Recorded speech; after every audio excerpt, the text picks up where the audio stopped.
Hello, everyone. Thanks for joining us. I'm Carol Fleck, and on behalf of the ADDitude team, I'm pleased to welcome you to today's ADHD Experts presentation titled The Journey to Independence, A Parent's Guide to Delayed Adulthood in Teens and Young Adults with ADHD. Leading today's presentation is Dr. Anthony Rostain. Dr. Rostain is chair of the Department of Psychiatry and Behavioral Health at Cooper University Healthcare. He is a professor of psychiatry and pediatrics at the Cooper Medical Center of Rowan University in New Jersey. His focus is on improving clinical outcomes across the lifespan for patients with neurodevelopmental disorders. Dr. Rostain is also the co-author of the just-released book, You're Not Done Yet, Parenting Young Adults in an Age of Uncertainty. As many of us know all too well, it's common for older teens and young adults with ADHD to struggle with the transition to adulthood. Many of today's young adults take longer than in previous generations to move out of their parents' home, finish higher education, get married and have children, and achieve financial stability. For young adults with ADHD, the journey to independence may take even longer. In today's webinar, Dr. Rostain will address the factors that make it more difficult for young adults with ADHD to become fully independent and how parents can support their children without enabling counterproductive behaviors. We'd like to begin today's webinar question by asking this poll question to our live audience. What is the biggest obstacle preventing your teen or young adult from becoming fully independent? Please select your answers and comment in the text box under the video player to tell us more. For answers to common webinar questions about slides, transcripts, and certificates of attendance, click on the FAQ tab of your webinar screen. If you support the work we're doing here at ADDitude to strengthen the ADHD community, we encourage you to visit ADDitudemag.com/subscribe and sign up for ADDitude magazine. Our summer issue is out, and you won't want to miss our big feature on the 20-something guide to living with ADHD. Experts give advice about roommates, jobs, dating, med management, health insurance, and so much more. So subscribe to ADDitude magazine today for yourself or to share with a teacher or a loved one who could benefit from greater ADHD understanding. Click the magazine tab on screen to learn more. Finally, the sponsor of this webinar is Brain Balance. When your teen or young adult is struggling and you know they're capable of so much more, it can be overwhelming, especially when it feels like no one sees their potential. But Brain Balance parents know better. They know better academic and mental health outcomes, and they know happier children. They also know they're surrounded by a community of supportive parents and Brain Balance staff ready to work together hand in hand to make a positive impact in their child's life. There is hope and a better way forward. Scan the QR code on screen or visit brainbalancecenters.com/ADDitudeMag to contact Brain Balance's support team and get started. ADDitude thanks our sponsors for supporting our webinars. Sponsorship has no influence on speaker selection or webinar content. So without further ado, I'm so pleased to welcome Dr. Anthony Rostain. Thank you so much for joining us today and leading this discussion. Well, I'm so happy to be here, and thanks for inviting me. I feel it's a great privilege to be part of the ADDitude community. I've supported it for decades. I really believe in the work you're doing, and today we're going to focus on parenting young adults in this particularly difficult period of time in history. We call it the age of uncertainty. And I've added a little note at the beginning. It's from empty nest to open nest to sort of signal the idea that we've got to get away from our old ways of thinking, that somehow young people have to just leave and that's it. I think the notion of an open nest where sometimes kids come back home is really more the norm than ever before. Now, I want to give credit to my partner in this, Dr. B. Hibbs. She and I wrote a book together a few years ago called The Stressed Years of Their Lives, helping your child survive and thrive their college years. And we were looking to write a sequel to that. And this is what we came up with. And a lot of what I'm going to talk about today can be found in this book. But clearly, this is a new challenge for parents, how to get used to the idea that launching is not as straightforward as it might have been in the past. And it's especially difficult for young adults with ADHD. So we're going to talk a little bit about how delayed adulthood is now the new normal and how are you going to adjust to that fact. Really trying to help you rethink your assumptions and biases that might make it hard to get along with your young adult child, and how to develop better communication skills and a focus on both executive functioning difficulties as well as problems with excessive digital media usage in young adults with ADHD. And I mentioned related disorders because we see a lot of anxiety, a lot of depression, and substance use in our young people, and we need to learn how to help them with those challenges. So let's start with the basic notion. What is adulthood anyway? What are the milestones to being an adult, or as young people say, adulting, because it's a verb. It's not a noun. Are you adulting yet? These milestones were developed in the 1950s when the world was a very different place. And these were the 5 milestones. You were to finish your education, start on a career path, become financially independent, have a partner, and if so desired, become a parent. And people were supposed to be done with these milestones by their mid-20s. Well, it turns out that at this point in time, it's no longer mid-20s. This emerging adulthood, which we call the period of time in which you're finding that path, lasts for many people into their 30s. So it does begin at the time that secondary school or post-secondary education ends, but when does it end? When do you really become a full adult? It's turned out that over the last several decades, especially in industrialized countries, it's later ages of marriage and parenthood, longer education, birth control, delaying having kids, and other forms of living together have become more accepted. With people with ADHD, this lengthening of the emerging adulthood takes even longer. So just like through earlier parts of life, where ADHD young people do have a delay in achieving certain milestones, especially the social emotional milestones, this is what we tell parents is, hey, you can expect this is going to take longer. Now, what are young people doing in this period of time? And these are the key themes that emerge in this age group. First of all, identity exploration, trying to find out who you are in the world. And what is your authentic self-identity? It may not be what you thought you were going to be when you were finishing high school or going through college. So where do you find these suitable sense of identity? And it's a complicated process. There's also feelings of instability, vulnerability, and uncertainty. So young people can be indecisive. They may be erratic. They they move in with friends and then they come back home because it didn't work out. Then there's a theme of self-preoccupation because as they're trying to find their identity, they seem to be self-absorbed, and this may appear to parents to be selfish or self-centered, but actually this is not an unusual quality of this time in life. They're also going to feel a lot of ambivalence because while they want to grow up and take on these responsibilities, they also may feel unprepared and they may be reluctant to take on chores or other kinds of responsibilities. And sometimes they'll even start taking on, sort of younger age type behaviors. So that's another thing to watch for. And finally, young people are generally hopeful about the future, and that's a good thing. But it turns out that Gen Z is having a little bit harder time than the generations before them. So what I'm basically saying is that the last 2 decades, more and more young people are living at home. The pandemic accelerated this trend. And at the moment, more than half of 20-somethings are living with their families. I'm going to say that again. More than half of 20-somethings are living with their families.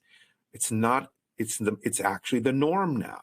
Now, the causes for this our socioeconomic and cultural. But it seems to us like we're getting back to the period in the early 20th century where most people were living in multi-generational families. Now, is this going to continue or not? A lot of this is unknown. But for most people, this is a positive situation with rewards and challenges. But the arrangement is complicated. And the main task for you is to figure out what's going on with your Gen Z child. And that's part of what my purpose is today, is to give you some tools for doing that. It turns out that when we look at the mental health of Gen Zers, they are the least likely of all the generations to say that their mental health is excellent or very good. And this, by the way, was before the pandemic, this study. It's gotten even worse. But you can see that Gen Z does not feel as happy with their mental health as older adults. And you can look and see where you are on these charts, but clearly there's a lot of stress in people in this age group. And a study taken during the pandemic showed that the most stressed out group of people during the COVID-19 pandemic were young adults between the ages of 18 and 24, far and away more anxious than older generations. So these are really indicators of the degree to which young people are feeling stressed out. And in some respects, we have to really accept the fact that the post-COVID world is just harder for young people. And a lot of it has to do with losing time via online learning, which for many people with ADHD is harder than in class. There was problems with organizational skills that get challenged, that were challenged during the pandemic. The in-person learning environment, return to that has been harder too. Colleges are noticing that young people are having trouble with interacting with a sense of confidence. And it may have to do with the fact that they were interrupted in their growing up period. So we see a lot more social anxiety, and we see a lot more dependence on parents, which may be a mixed blessing. Another important survey that came out last fall from the Harvard's Making Care Common project is that young adults are really saying that they are really upset with a number of things. First of all, almost 3 in 5 of them report feeling that their lives lack meaning or purpose. And about half of them report that their mental health was negatively affected by not knowing what to do with their lives. More than half also had financial worries and achievement pressures, feeling really, really threatened easily by being asked to do things and not being sure that they're going to succeed. A perception that the world is unraveling. A remarkable 45% think that things are falling apart. Relationship deficits, loneliness, and 42% said things like, gun violence, climate change, and political leaders being incompetent or corrupt. A significant percentage of people in this age group are feeling that this is affecting their mental health. So the data speak for themselves. When we look at rates of depression going up, the dark black circle, the dark black triangles, you can see went up significantly in the 2 years leading up to the pandemic, continuing to go up. Young adults had the highest increase in mood disorders through this time period. So what are the underpinnings here? We're saying, hey, kids are anxious. So where does that come from? And how do we understand anxiety? And being from Penn originally and studying with Dr. Aaron Beck, I was very, very influenced by his notion that there's a triad that occurs with people with anxiety disorders. They have feelings of anxiety and nervousness that are linked to thoughts about not being able to do things or feeling something is wrong. And behaviors like escaping from the situation and avoiding it in order to feel better. So there's a pattern of anxiety in which you tend to not feel you prepared to do things. The future is very difficult. And so then you avoid and avoid and avoid. And that makes you feel better temporarily, but it doesn't help you deal with the underlying challenges that you're facing. So what are the thinking? What kinds of distorted thinking goes on in people with anxiety disorders? And I'm saying this as a large number of young people, especially with ADHD. We've seen, and I've seen for a long time, that anxiety is probably the major coexisting problem with ADHD or with any other neurodevelopmental challenge. So people tend to catastrophize and think that situations that they're facing are going to go terribly. Like the worst case scenario is what people are expecting. There's a lot of emotional reasoning. Think that when I'm feeling bad, that means something bad is happening. They tend to overgeneralize, meaning one negative event is seen as a never-ending defeat and an indicator of someone's ability to succeed, rather than, okay, this one didn't go so well, but maybe I can do better next time. Mental filtering is another way of distorted thinking, which is to say, people pick out the negative of a situation and obsess over it rather than looking at the bigger picture. This is especially common in many of the young people that I work with. Then there's labeling, sort of seeing yourself or other people in completely negative terms: worthless, hopeless, stupid, loser. And finally, fortune telling, which is thinking that when something went wrong, that something's about to happen and it's never going to work out. Okay, looking into the future, even though no one can really tell what's going to happen. Now, this anxiety, by the way, gets magnified in the family system, because whenever a young person or a child senses danger or feels anxious as a result of a stressful event, what do parents want to do? Well, it's a natural thing for parents to want to help the child out, to want to make things better for the child. This is a normal reaction. But when it happens over and over again, and when parents themselves become stressed by their child's stress, you see this vicious cycle.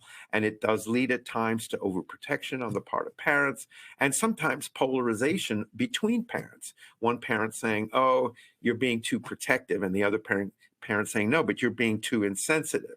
Our young person is very, very sensitive. They need more support. And I'm not going to answer this in one simple way, but I will say that there are things you can do and teach people. We teach our patients to do to reduce anxiety. It doesn't eliminate anxiety. It just reduces anxiety. And these principles come from a newer version, a new generation of therapy called acceptance and commitment therapy.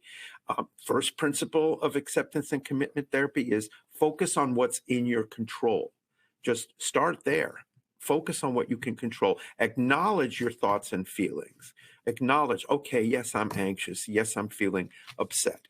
Come back into and connect with your body. Do whatever it takes to feel your body with your breath. Focus on everything that you're experiencing in your body.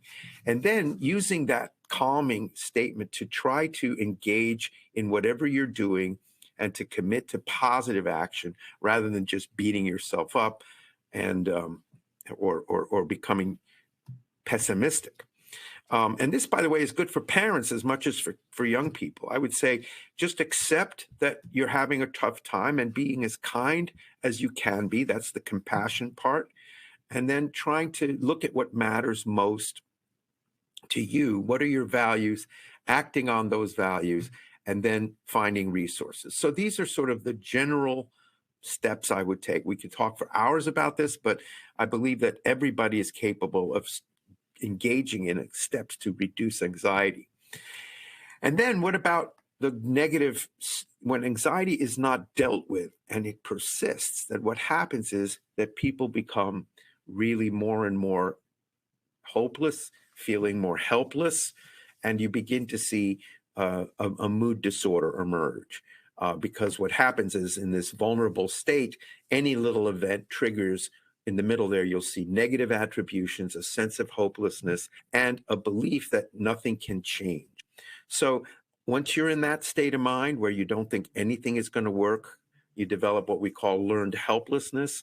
And if it persists, we would say that the entire body, not just the mind or the brain, but everything starts to shut down.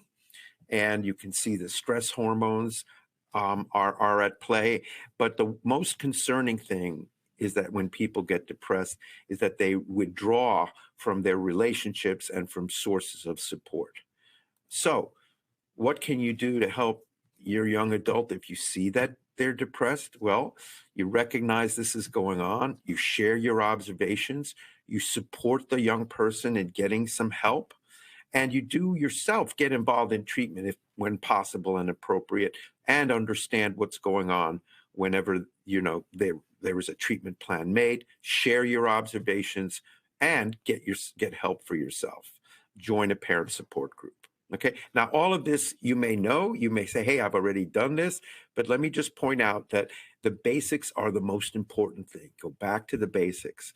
In order to help your young person, if they're not willing to go for help, then you start and get help for yourself first. Because professionals like myself and Dr. Hibbs and others who are in our field recognize that if the young person isn't ready yet, we'll start with whoever's ready in the family and see what we can do to get things moving in a positive direction. Now, beyond the clinical situation, I think we've got a bigger problem to deal with, which is that anxiety has become pervasive in our modern world. Wherever you turn, whatever you look at, you see bad news everywhere. We see a culture now emerging that is major feelings expressed are fear, or one could also argue anger, and this becomes self-reinforcing, and you begin to see more and more cognitive distortions about everything is awful, and everybody's getting more and more anxious and less able to engage in what we would call meaningful social life. And how this affects parents is that over the last century, there have been historical swings in how parents approach the job of raising kids. During times of prosperity and relative stability, such as occurred after World War II in the 50s and 60s, parenting tended to really be more permissive, let the kid do their own thing, let them find their way. In times of economic hardship or change, and we're in a time of great change right now, what happens is that parents become more protective. And that's actually not anybody's fault. We're not into blaming parents for this. I think most experts out there who are sort of blaming parents for this current situation are really barking up the wrong tree, because nobody wants to do the wrong thing when it comes to parenting. It turns out it's the environment that makes it harder to give the young person, a chance to find their way. So what can you do, though, if you have a person who's stalled out? And I think the first and most important lesson here is that your young person needs to have you step back a little bit and let them struggle somewhat until they learn how to resolve these challenges. Jumping in with the answer is not going to help them figure it out. So I think that the most daunting and difficult thing to be a successful parent of a young adult is to remind yourself that you're not parenting a child anymore, or even an adolescent. You have to do your best to see them as a young adult who's got to struggle a little bit to find their way, and not to get so anxious if they're having this difficulty. So do your best, for example, to appreciate their strengths and their vulnerabilities, and to listen to what's on their minds, to see how they see the choices. You might see one set of choices, but if they don't see those choices, you're not going to speak the same language. And you've got to respect their need to figure things out for themselves, because that's what they want to do more than anything else. Figure it out for themselves. Don't you solve it for them. So how might you start with yourself, then getting yourself to that point? Well, the first question you might ask yourself is, how different are my adult child's experiences from that time in my life? What was it like for you when you were their age? And do you need to give them more adult guidance or parental guidance than you got? Maybe less. Can you think of them as kids or adults? Maybe you see them as both. Okay, if you see them as both, how can you move towards helping yourself to acknowledge that they're no longer kids? What about if they're not flourishing? What if they're struggling? Hey, are you judging yourself as not a good parent because they're this?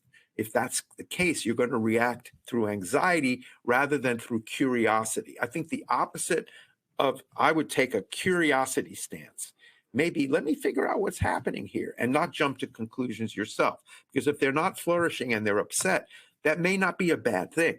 If they're using that to prompt a period for themselves of self-discovery. So that's the key question is, are they trying to figure things out, or are they just self-indulgent and avoiding everything? And in that case, you do have to start to talk with them. So how do you talk with them if that's the case? If it looks like, they're really not taking charge of these challenges they're facing. Well, the first thing is you got to ask open-ended questions. Hey, I'm wondering, I see that you're having some trouble. Do you want to talk about it? Let's have a discussion. And don't give advice in an unsolicited way, and give everybody the benefit of the doubt. These questions need to be asked without an expectation or judgment, and doing your best to not get too stressed out yourself. Now, if things are getting stressed out, you need to acknowledge, hey, you know what, this conversation isn't going so well. I think I'm really anxious, or I'm really angry or annoyed. And so just step back a little and say, okay, let's take a time out. Let's try and talk about it some other time when we're both ready. Thanks for even making the time to talk about this. So you do have to practice an open mindset approach. And the first half of the book, you're not done yet, is all about looking at your mindset, looking at your presuppositions, and doing your best to adopt a less judgmental and more open-minded approach, doing everything you can to be curious about what's going on, giving them the benefit of the doubt, and being open to constructive criticism, because maybe a young person feels like you're being too nosy or too bossy, or they don't want you checking up on them so much. All of that is important information to listen to. And do the best you can to replace any defensiveness with self-awareness. So if your body is getting tense, if it's revving up, then you start to try to calm down. Try to pay attention to how you're feeling, how you're coming across.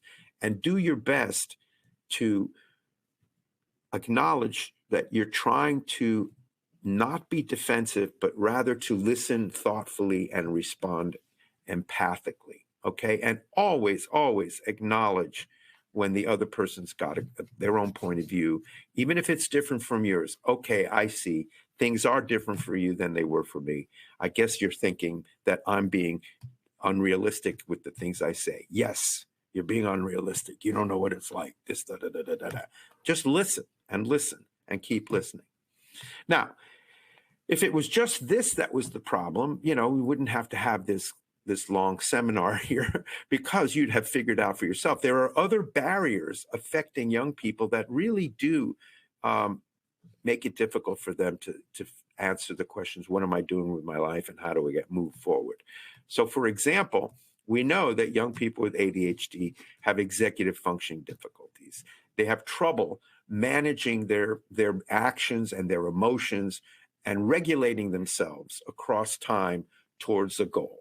Okay. And, Russell Barkley, who's probably one of the greatest of all the psychologists out there, understands this really, really well, clarifies the notion that without these executive functions, all of these growing up, all this adulting is very, very difficult, because it's hard to figure out where you're going and how to get there, and doing it in a way, by the way, that does utilize social and cultural supports, but also respects the individual's values, because everybody's got different goals and values in life. So when it comes to where they get stuck often is that they don't manage time, or they don't organize themselves. They take too long. They avoid. They are, trouble with motivating Okay, so it isn't just attention problems, it's also intention, motivation. And you can't just snap your fingers and get someone who has trouble with motivation to motivate. Similarly, with emotional self regulation, people get upset. You have to factor that in. This is part of what their challenge is as a young person with ADHD and executive functioning difficulties. And so, respecting the power of these challenges will enable you as a parent to not feel like it's your job to solve it, but rather to help your young person in whatever way possible start to address it. And there are lots of different interventions for executive function difficulties. In fact, one of the greatest improvements I've seen over the years has been the development of these interventions specifically targeting this inefficiency, if you will, with problem solving and reaching your goals. So there's self-education, understanding how it applies, modifying the environment, making lifestyle changes. Coaching has been very, very helpful. It's come a long way since it was first introduced. There's cognitive behavioral therapy. There's some also other kinds of therapy, computer-based training, family-based interventions, and if needed, medication as well. There's a lot of options here. There's no one cookie cutter approach. It has to be individualized. I particularly feel great pride in having helped develop this area of CBT for executive function disorders with my colleague, Russ Ramsey, who's been a guest on this program, but also with Dr. Mary Salanto. I mean, we're really clear that there are very systematic approaches to getting young people, anybody with ADHD, to understand the diagnosis, to commit to change, to learn to modify the environment, and to understand their own negative beliefs that make it harder for them to carry out things like time management planning. And then particularly dealing with things like procrastination and handling stress. There are many, many others who've been on this podcast talking about the specifics. I will say that I believe that promoting adaptive thinking is the task for everyone who has ADHD and for the rest of us who are trying to help them, is to try to get them to see things in a more balanced way so that they can meet the challenges in front of them. Finally, the last area that I want to focus on, which is clearly makes it very different to be a young person today than 20 or 40 years ago, is the role of interactive digital media use. Now, I don't need to tell you this, that it's everywhere, right? Mobile devices have now become ubiquitous in the environment, and people really aren't putting them down enough. They're spending up to 7 hours or more a day on these mobile phones. And so this is affecting everyone. Okay, we're really distracted by this technology because we're all designed by nature to be information foragers. We like information. We search for information. It's useful to survival. But what happens is we end up spending almost too much time looking at what's the notifications and the little pings and dings, and that distracts us a lot. And if you have ADHD, it distracts you even more. And then there's this fiction of multitasking. Oh, I can have my cell phone and I can do some reading, or I can work on a project. Not true. Task switching from one thing to another is costly to brain functioning. It does reduce our attention span. In fact, 3 to 5 minutes is generous. I think it's gotten even lower in the last couple of years when scientists are measuring average attention span. I think the way that the internet is set up is rewarding speed and quick interactions rather than more sustained ones. And it also makes us more averse to any delays. You notice yourself sometimes getting impatient when your phone's not booting up as quickly as you'd like, or your computer's taking too long. You notice how impatient you become? That's got to do with us being conditioned by these devices. And believe it or not, we're all seduced by this. And it leads to a lot of anxiety, if you're trying to stay connected, you worry, oh my God, what's happening? FOMO, fear of missing out. It also, I think, leads to things like distracted driving. So it's not a minor issue how these shiny screens have now entered our lives and threatened really to move us in all kinds of ways that we don't want. And I'm not a Luddite. I'm not against these devices. I just think that right now we don't have enough controls on mechanisms on them. They're starting to take over. So even none other than the Surgeon General issued this report, which said that it's time to look at these social media platforms and try to create a safer, healthier online environment for everyone, because even though they are great at keeping us connected, they have downsides. So what happens when you overuse these media? You don't sleep enough, depression and anxiety get worse, other substance use gets worse, and there's no question that academic performance, adjustment, all of those things come about and make life more difficult. So how do you manage this? First of all, ask yourself, is your smartphone a problem for you, for myself? Are you spending more time on your smartphone than you want? Are you distracted? Are you compulsively looking at the phone? Are you worrying too much? Are you having a hard time resisting it? And are you really not happy with your social media presence? I've talked to everyone about this lately, and I can tell you, I hear stories from everybody who are saying things like, I just swore off TikTok. It was driving me crazy. Or I just stopped, doing all the Instagramming because it was taking up too much time. I think to take charge of your social media usage, the bottom line is you really have to reduce overall time online. You can use an app. You can turn off your phone at times. You can just not take your phone to bed, disable the notifications, or interrupt yourself from compulsively checking your phone. And as I mentioned, some people are just taking the social media and just getting rid of it. So I think that you really need to ask yourself, are you using social media as a substitute for real life? Are you making conscious decision? Are you an active or a passive user, like passive scrolling, just scrolling and scrolling and scrolling? And does it end up making you feel worse about yourself because you're just wasting so much time? Finally, I think that taking charge of social media also says you can use the time better. Right? You can practice gratitude. You can use time for reflection and get away from all of the negatives. Use as much energy as you can to practice mindfulness, to be in the present moment, to acknowledge what you're thinking and feeling, and to ground yourself when you're feeling stressed. And do, as I said earlier, do what you can to stay focused on what's in your control. Do what you can to be in the physical world, in real life, as they say, IRL, and spend time doing things that make you feel good, even if they're not online. I mean, that to me would be a major step forward. Bottom line, turn off the phone because you're spending too much time. Chances are we're spending too much time on it. And with that, I will turn it over to Carol and to others who want to ask me some questions. Well, thank you so much for that very helpful and illuminating presentation, Dr. Rostain. We really appreciate it.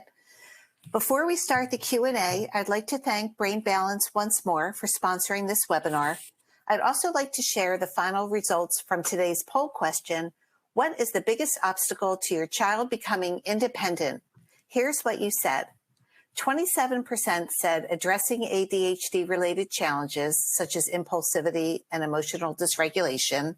Probably no surprise there to you. 21% said making plans for the future. 19% said establishing health habits and routines. 10% said fear of failure. And another 10% said spending time offline, away from social media use and video games, as you just said. Now to your questions. My son is 27 and moved to LA 3 years ago to try to make it in the music video business. He's taken a regular job while trying to make inroads in that business, but he's always asking me for money. I give him what he asks for because he's in survival mode, and I don't want to be a dream crusher. How should I handle this? Well, thanks. First of all, thanks for the question. I really respect that you're struggling with this pros and cons. I might make you feel better to know that supporting your young person in seeking their dream is a good thing for parents to do. As long as you've expressed some sort of expectations on your part and he's made it clear what are the limits about which he can ask you for support, because everybody's got limits. But giving your child a chance at achieving their dream is very important. I think perhaps you and he should have a conversation about how much tracking back on how much has been donated so far. Is that a reasonable amount? Is that too much? And I would also make sure that your son has a sense of how to keep a budget, and live within that budget. Because I think nothing upsets parents more who are giving generously to their kids to keep getting asked more and more and more without a sense of, well, what's the limit here? So I salute you for supporting your son and pursuing his dream, giving him a chance to see if he can make it. Hopefully he has a job that earns him some money. But, young people right now, even those that are well educated, many of them have had to take relatively lower paying jobs in this economy. So having a little parental subsidy seems to me to make sense, as long as you set limits and you discuss what the duration is of this experiment. Okay. Another question is, our daughter was traumatized by her first 2 years of college, and now she's paralyzed from doing almost anything. How do we encourage her to overcome this? Oh, so sorry to hear about your daughter. I didn't get into talking about this, but rates of PTSD among young people with ADHD is very high. And like we can see that your daughter right now probably needs some help with overcoming that trauma. So being as encouraging as you can to talk to her that PTSD is common, that PTSD can be treated. There are lots and lots of different approaches, therapeutic approaches, and letting her know that you realize that living with this trauma may make it very hard for her to believe that she can succeed in the future, but that you're committed to helping her get the help she needs to challenge those thoughts and to really treat the underlying PTSD. Okay, here's a question that I know a lot of parents will relate to. How do we get our children past the why bother because the world sucks attitude? That is such a great question. I have this comes up all the time in my practice. Okay, first of all, you can't make them think the world doesn't suck. You can't argue with it. I guess the question I would ask your child is, okay, if the world sucks, why bother? What do you think is going to happen down the road for you? Like, where do you see this all going? And not in a hostile way, but rather in an exploratory way, because escaping into virtual, I'll never forget in the early days when the internet was starting to get really going, one of my patients was staying up all night and missing out on he lost several jobs because he was playing more and more games. And came in and I said, so what's up with you and the video games? And he said, well, the world sucks. I don't really want to be part of it. So I said, oh, so you're on strike. In other words, you're like, you don't want to participate. And yeah, he said, yeah. So what we ended up having to do was fashion a way for him to have his time to do what he wants, but also to contribute to the family household. Because after a while, I can tell you, it starts to get boring. And so he was able to agree to do some things around the house that were productive for the family. And little by little engaged in a conversation. Again, it was with treatment. Hey, you must have some values. You must have some things that you care about. What might you be able to discover about taking those values and putting them into action? Because the temptation is to just withdraw and to be completely sort of stuck in this virtual world. I don't think, if you can't get through to him or her, then I would say, okay, I need to go talk with someone who can give me some ideas. But really waiting it out for a bit, not expecting it to happen overnight. Eventually people say, I'm not getting any younger. Time is passing. Maybe I need to do something. But I've had people take several years to get out of that funk. And even with treatment, they take whatever time it takes. So encouraging, exploring non-withdrawal as an option. But if they're so stuck that they're not leaving their room, then I would make it a point to try to get your young person evaluated for depression. Okay. Another question: how do I counter the oppositional defiance that my young adult is showing in terms of launching or delaying launching? Okay, so that is a huge issue.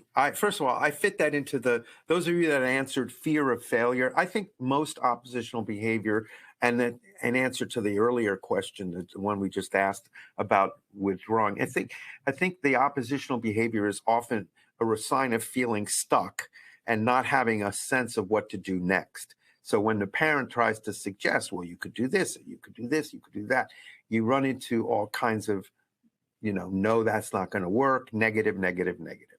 So I think the first step is to sort of have a frank conversation. Okay, what do you think are your goals? How can I help you get there? Rather than these should be your goals or these are the things you should be doing. Because I think it all gets back down to what are people's fundamental goals and values? What do they want to do in life? And doing it in a way that is not fraught with argument or with, replays of the same old thing. Oh, you stayed up all night last night and you didn't, now you're not up in the morning. I can't stand that.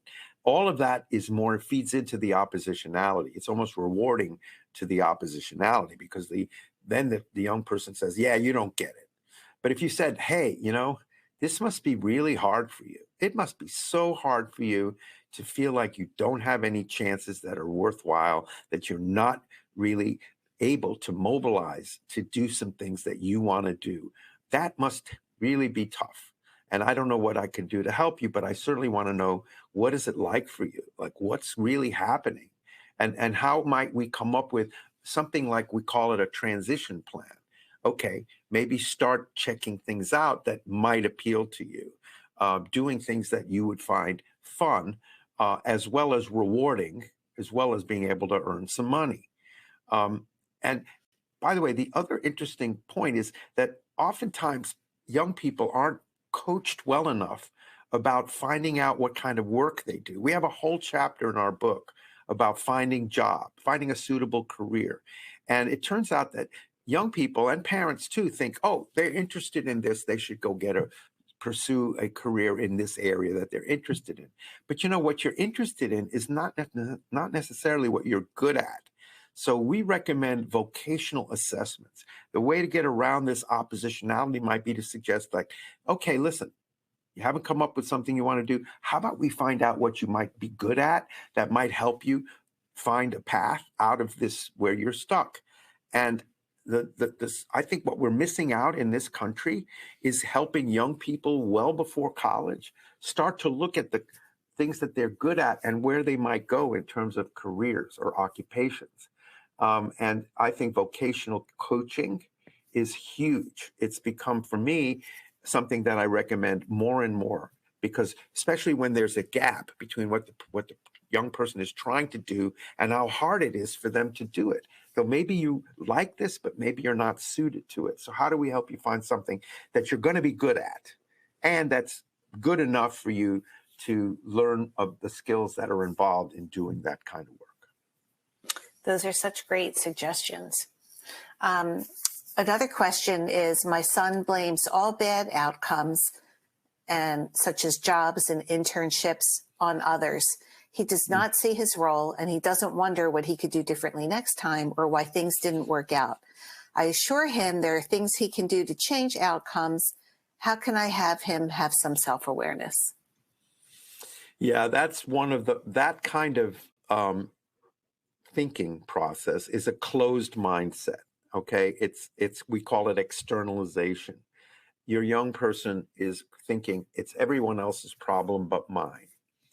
Then the question, you can turn it on its head and say, well, if it's everybody else's problem, where do you think you can go with this? What is left there for you?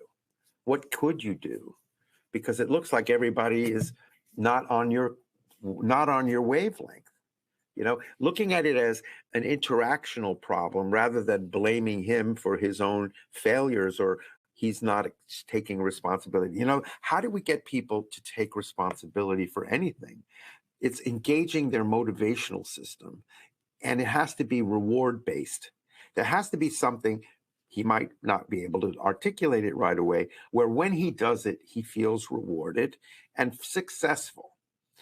It's also worthwhile looking back on what were the experiences that he did have, and when it didn't work out, what led to it not working out. And if he says, well, it was a teacher's fault, I said, well, what was the teacher saying that wasn't happening that needed to happen? Because I wouldn't point directly at the person. I would look at it interactionally and say, you went for this job, and you went to the job, and after a while you didn't seem to like the job. What do you think was the reason you didn't like the job? And it may have to do with the fact that they weren't getting results they wanted. It didn't meet their expectations. So then you can begin that expanding it to say, so what are your expectations? What would be a suitable situation to find yourself in? And using it, really looking at what floats their boat, because we have is a term called motivated abilities. Those are the things that people wake up saying, I really want to do this today. I mean, many of us go to work, and there's a lot to do at work that we're not so happy about. But there's enough at work that we like that gives us some sense of satisfaction or fulfillment. Now, if that ratio is not suitable, if there's more unpleasant, tedious, annoying, noxious things compared to rewards, then young people tend to give up on that. And not just young people, everyone. If you're not getting sufficiently rewarded, you don't stick with it. So I would reinterpret his oppositionality as something like, well, I think you're angry about the fact that you're not getting what you want out of the situations. You're not getting what you were hoping from the situation. You're really not being rewarded in what you were hoping would be rewarding for you. And that way it becomes an exploration, a curiosity about, so what would be more rewarding? What things do you feel motivated to even put up with, either boredom, tedium, lack of, success, in order to achieve? But I think what you're describing is that oppositionality is a defense against feeling like a failure. And that's a very tricky situation, because when people feel like a failure, they avoid rather than engage. And this is if you were to look at the one of the most basic tenets of our work with people with ADHD, it's that people with ADHD have a lot of experiences of failure or of not achieving their expectations or their goals. And as a result, they develop this learned helplessness, and they start to avoid things, even things that aren't that hard. They seem to be, I'd rather just not try. So you're describing someone, I think, who's feeling like they pretty much are quitting before they even had a chance to really see what they were good at. And I would just keep saying, well, maybe that wasn't so good. Maybe that didn't work out. What else might we try? And whenever you're ready to look at it, we can help you look at it. Yeah, that's a great answer. We had a few questions around driving. Here's one. My high school senior is very immature. He has anxiety and he won't get his driver's license. How can I encourage this without being forceful? He refuses to take responsibility also for other things in life, like getting up for school. And anytime we try to hand over the reins on anything, he opposes that. Ooh. Well, um, first of all, maybe he's telling you something that is important to listen to, that he's just not ready to take driving on. I have a, it's funny, I don't have a one size fits all answer to the issue of driving, because if someone does not want to learn to drive, then I think you have to respect that as a fundamental. I would want to know why. Why isn't he interested in learning to drive? Is it that he's afraid he's not going to learn to drive? He's afraid of having an accident? Is it too much effort? Eventually, most people end up learning to drive, but maybe not on the timetable. The other thing I would worry about is that if you did get him to learn to drive, but he wasn't really into it, that he might not really become an effective driver. This is an example of a motivation. You have to have a motivation to be able to master something like driving. And yeah, I wish I had I wish I could tell you in 2-3 questions how to get him to examine his own assumptions. That would be the thing I would want to find out. What are his assumptions? What is his mindset about driving? What is good about it? And by the way, the other technique that I didn't get into, but we do write about in the book, is the importance of something called motivational interviewing, which, if you haven't heard about it, is the absolutely most important set of skills around talking about with someone something that they're having trouble either starting or stopping. Now, motivational interviewing was developed for working with people who had addictions like smoking, alcohol, etc. And this is the way you pose the question. What are the advantages to learning to drive? What are the disadvantages of learning to drive? And you begin that process of exploring the goods and the not so goods. Now, this would be with someone who's willing to think about driving. If he's not even willing to think about driving, it's not going to work. You might just point things out like, well, eventually you're going to have to learn to drive. And when you're ready, let's figure that out. But if he's ready to think about it a little bit, that's called the contemplation stage. When they're not ready to think about it and they're in denial, that's pre-contemplation. They're just not interested in talking about it. And some of the case examples we heard about earlier, that your young person might be in pre-contemplation. I don't want to discuss it. I don't want to look at it. But once they're ready to start to look at it, that's called contemplation. Then they can begin to say, okay, there's some goods and some not so goods with this idea. Let's look at all the goods. Let's look at all the not so goods. Like, say, stopping playing video games. What's good about video games? What's not so good about how much I play video games? So I would go back to the question about driving and say, what are your thoughts about what's bad about driving? Because you seem to, most people, when the bads outweigh the goods, they don't do it. And that's how I would approach it. It's like, well, what's the negative that's stopping you from even thinking about it? Another question is, how do I help my older teen who's about to go to college manage his meds when he moves out? Oh, well, I wish I could give you so first of all, he's got to start managing them now, not when he moves out. And you got to just say, I'm not going to be around to give you your meds. Figure out the best strategy. Where's he going to keep his meds when he's in college, he or she? They got to have their meds locked away so that people don't steal them. So there's all this kind of prepping for going off to school with vis-a-vis your meds. But I think before they leave, they would need to learn how to keep track of what they're taking and to see how they manage without you reminding them, because you're not going to remind them. There are nice phone apps now that do ding when it's time to take your medicine. Yeah, we address this in the summer issue of ADDitude magazine as well. Good. Great. One suggestion was to time it with brushing your teeth or drinking coffee or something you do that's routine in the morning, for example. Yeah, that's called chaining. That's chaining it. You chain one behavior to another behavior, and you're more likely to remember it. It's a great, great idea. And then this has to be our last question. How do you get the co-parent on board with either letting your child fail or letting your child figure it out when you, as you mentioned earlier, when you had two different views about how to manage that?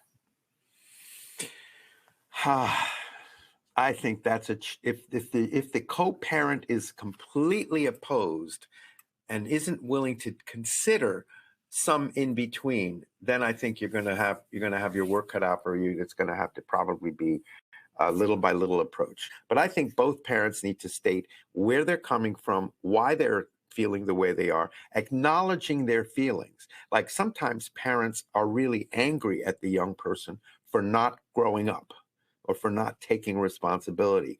And that leaves them feeling helpless themselves. They feel that, oh my God, I've worked so hard all my life to get where I am, but look at you, you're just taking the lazy way out.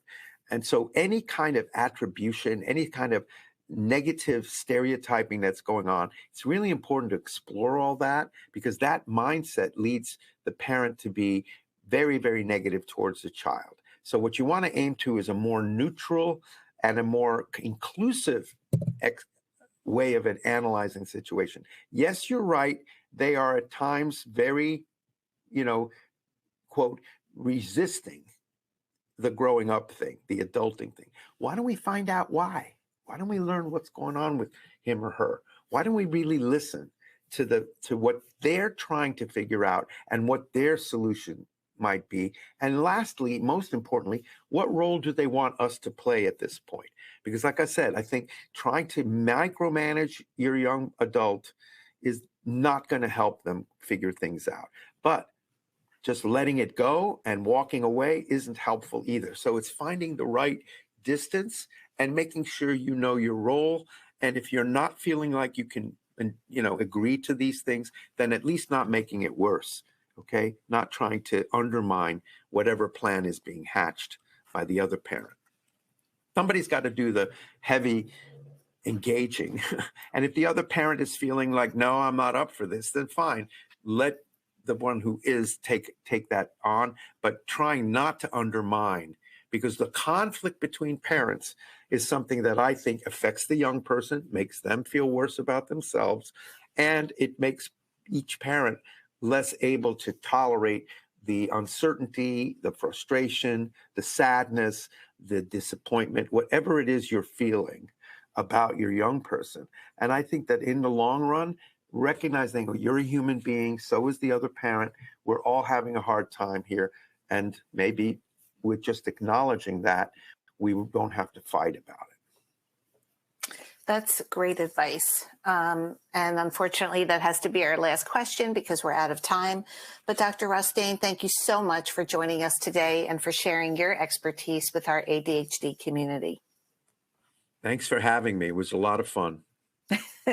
And thank you to today's listeners. If you would like to access the event resources, visit attitudemag.com and search podcast number 503. The slides and recording are posted a few hours after each live webinar.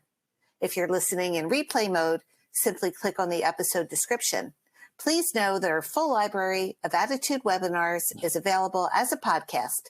It's called the ADHD Experts Podcast, and it's available on all streaming platforms. We hope to see you again next week for a free webinar on how cannabis use affects ADHD symptoms and sleep in adolescents. Make sure you don't miss future ADDitude webinars, articles, or research updates by signing up to receive our free email newsletters at attitudemag.com/newsletters. Thanks, everyone. Have a great day.